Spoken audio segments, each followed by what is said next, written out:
Welcome everybody to my YouTube channel, and today I'm going to be showing you guys how to crosshatch for beginners.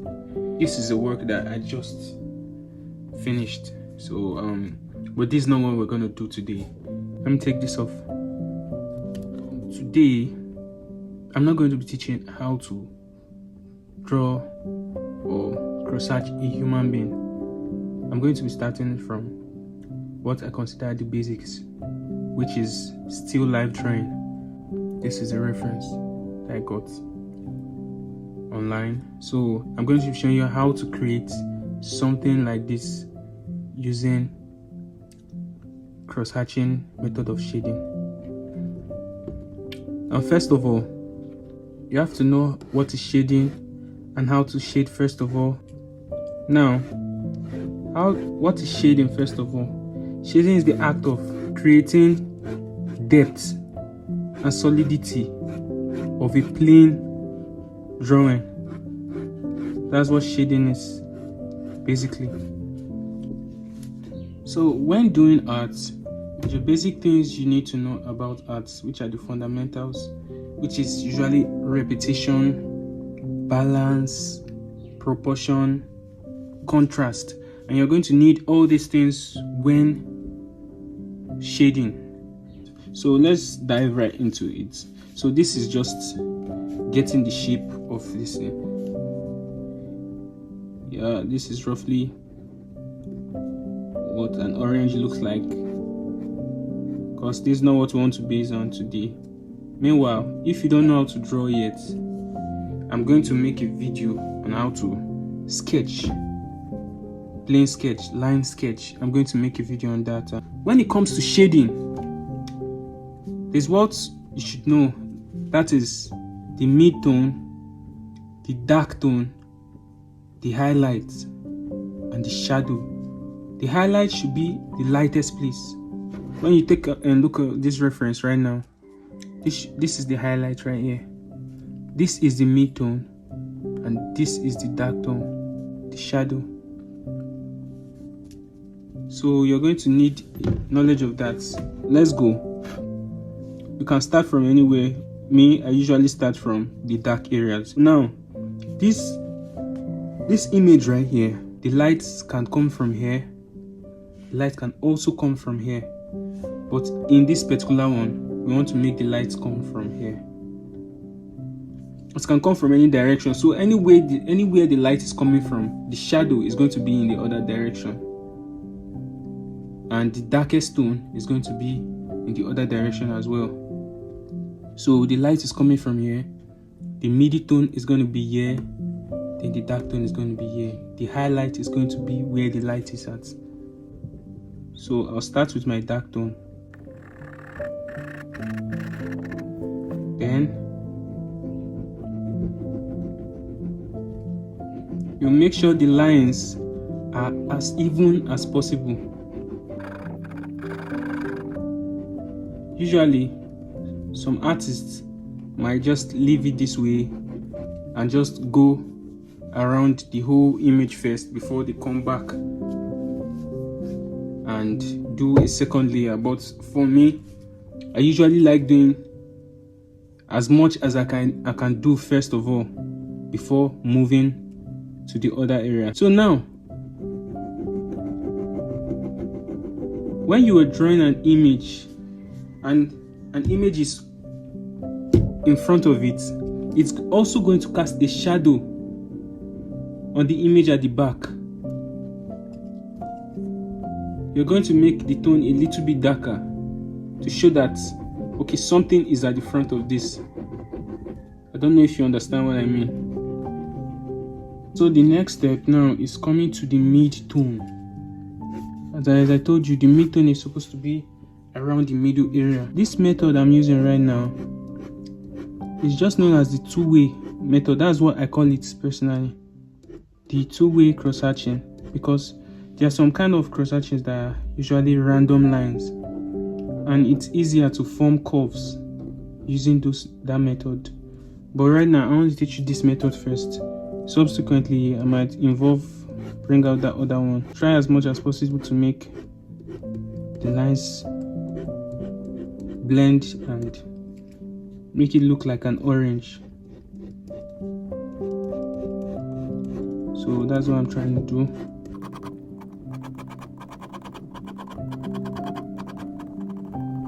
So I'm going to advise that if you're watching this video right now, you should just be doing exactly how I'm doing it.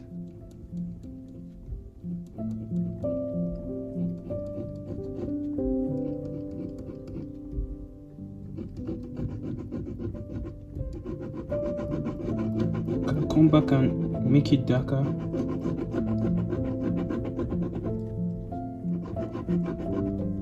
Just make it curvy as possible.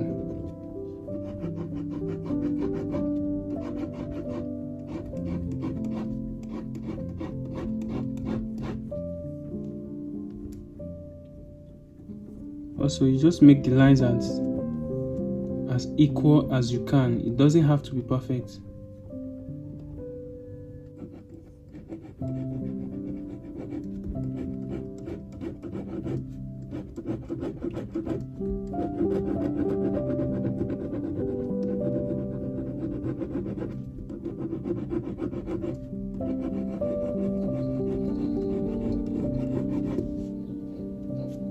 Just try to make it rough. Not really rough though, but just try to outline the dark parts out to show that okay, this is actually a curve. Then you can still come back and just keep on blending the lines in. By the end of this video, I'm going to show you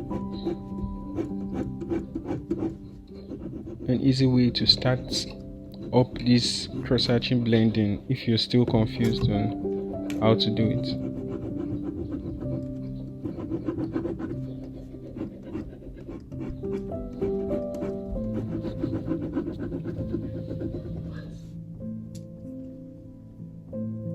So we're done with the dark tone. Moving to perfect the middle tone. Middle tone should be definitely lighter than dark tone. Now, as a beginner, you should practice this video more with pencil. But if you know me before now, you know that I usually don't use pencil for shading. If you follow me very well, you're going to be very good at pen works, and even better if you practice more. Now, I told you that the light is reflecting on top here, this particular place. You could just roll a circle there to demarcate, to indicate that that's where the light is coming from, or you could just leave it like that. But for this tutorial, I'm going to roll a circle, then shade around it.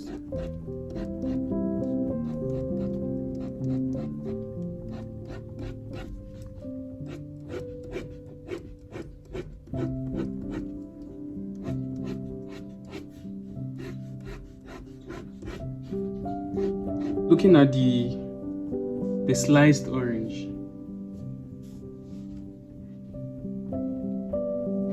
the back is something like this.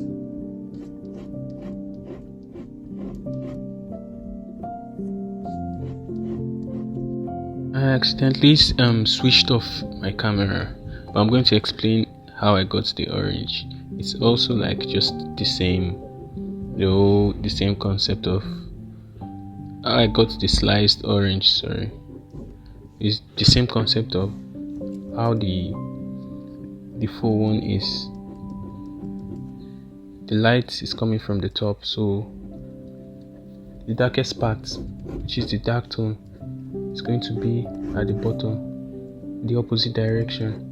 The middle tone, then the light tone, and it's exactly what I did. And also what I did for the inside, the juicy part of the sliced orange.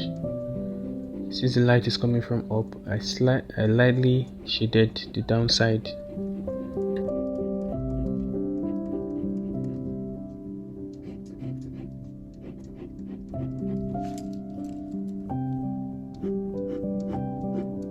just come back and do some finishing touches, some little details, the dark, the middle tone, and the highlights,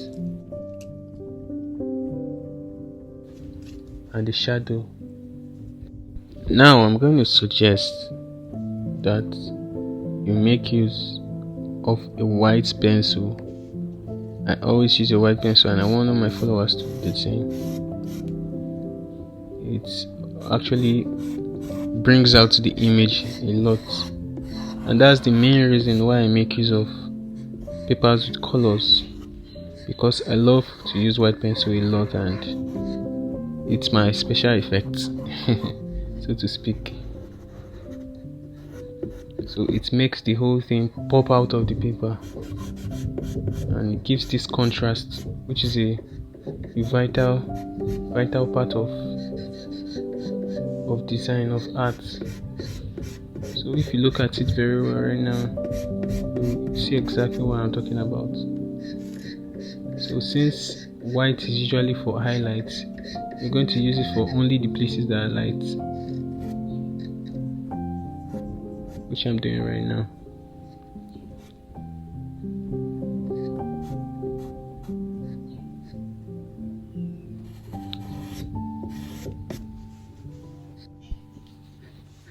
What I'm doing right here is to bring out the contrast from the paper and the orange. So how am I going to do that? By using black. That is a way. Some people might leave it like that though. Me too, I can actually leave it like that, but for this video I just want to. This is the final work. So me giving you a recap, told you that when shading, repetition is advised. Repetition on this particular type of cross-hatching I'm going to I lectured you about today is just the two-way cross-hatching. You usually have the random type right here on your screen and the two-way type. That's what I call them. So this one is the random type is more easier to manipulate, and like something that is in a circle that is curvy is easily gotten if you use the random cross-hatching. As I told you before, the light is coming from here, the shade is going to be at the back, opposite direction of where the light is coming from. So this is the light, this is the highlight, this is the middle tone, and this is the dark tone. Since the light is coming from here, this place will usually be darker. So this is the lightest, this is the middle, this is the dark tone, and this is the shadow, which is opposite where the light is coming from. Looking at this right here, you're going to notice the principles of art I talked about earlier, which was repetition. That's the, in this sense, is the repetition of the lines. Then balancing the image for it to be in the middle. Proportion, it should look like this is an oval orange. It shouldn't look like something else, like another shape. You understand? Then contrast. When you're talking about contrast, you're talking about, you can see that this place is dark and this place is light. It's contrasting. That is what art is about, and that's how your works are supposed to be. It should always be where light is coming from. It beautifies it, so it beautifies the work. You understand? You can let me know all your questions in the comment section. You can leave them in the comment section. So finally, before I go, I want to show you the two-way cross-hatching again, which is like this. I like this.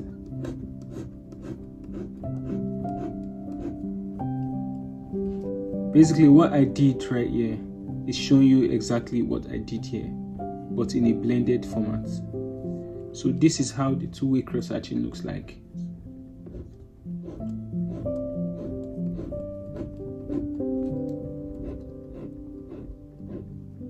if you want to make this look blended, you're going to increase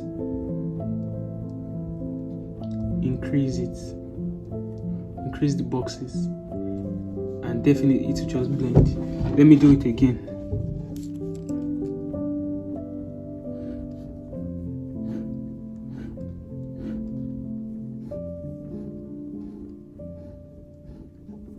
Increase the boxes,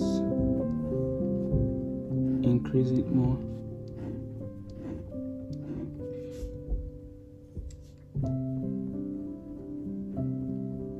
Make the boxes smaller here. And if you look at this already, you'll see that this place is a bit darker than this place. Right here, I didn't do much, but if you improve on this, you will definitely know how to blend in the two-way cross-hatching method. Please like, subscribe, comment, and share to your friends. See you in the next video.